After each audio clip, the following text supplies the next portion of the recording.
mayroong pagpilit. Aba ay nilikha ng Diyos na wala siyang korpo dito sa mundo. Wala siyang kayunin. Mayroong korpo ang tao. Kaya kaya nilikha ang Diyos dito sa Walking here, going to Station Road.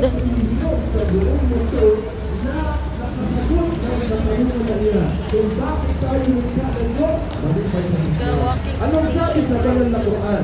Sa Quran nyo lamang makikita ang kasagutan kung bakit tayo nilikha ng Diyos. Sabi sa banal na Quran, وَمَا خَلَقْتُ الْجِنَّ وَالْإِنسَ إِلَّا لِيَعْبُدُونَ. Hindi ko nilikha ang jin at ang tao maliban lamang na ako ay kanilang sasambahin. So binanggit sa banal na Quran, ang dalawang kakibang nilikha na ito ng Diyos, ang jin at ang tao. Sino ang jin, mga kababayan? Ang jin, bago Mike O'Brien daw. O'Brien.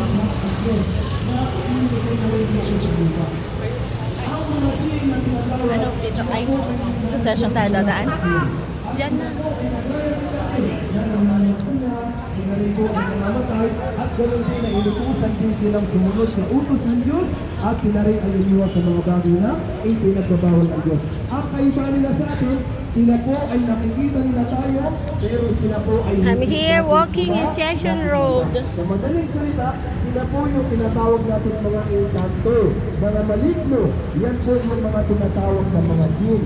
So, ang mga jinn, hindi po natin sila nakikita, pero sila nakikita nila tayo. At kasama po natin silang natutuhan dito sa mundong ibabaw na ito.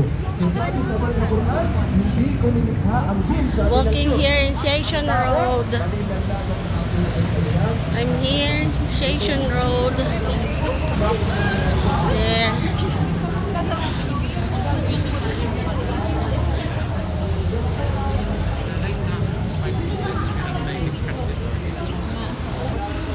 Ako na lang mag-video sa akin, sarili ko.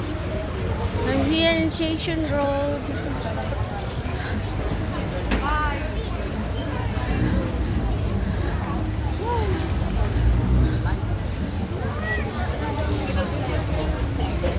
Walking.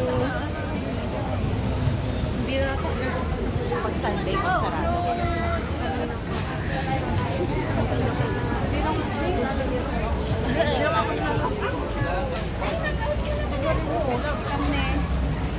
Labasan na ng tao na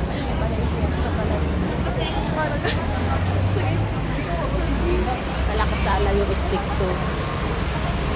labasan na ng tao. Dami tao. Fake shop na to. Dating sinyal yata.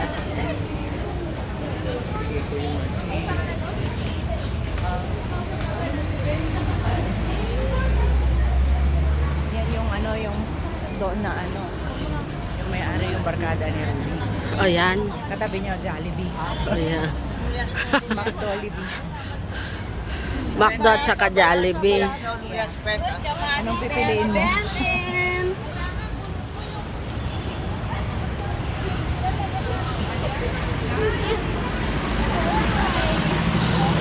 Pangit pag mag-video ako mamaya. Di ba may stick ka?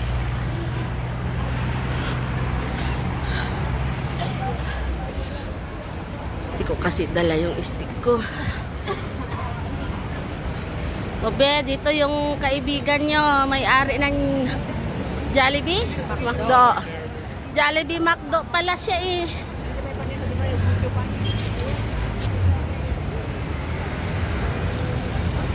Tapos PNB. Tapos yun.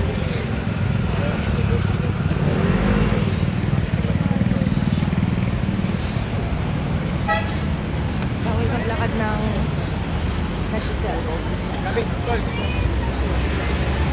Baka mahuli tayo. We. Oo nga, dito sa Baguio. Bawal din silang dumura.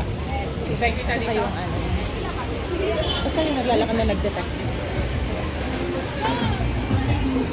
Phone ako dati ng pulis. Sabi niya, bawal pa nga. Tapos nilapitan na ako.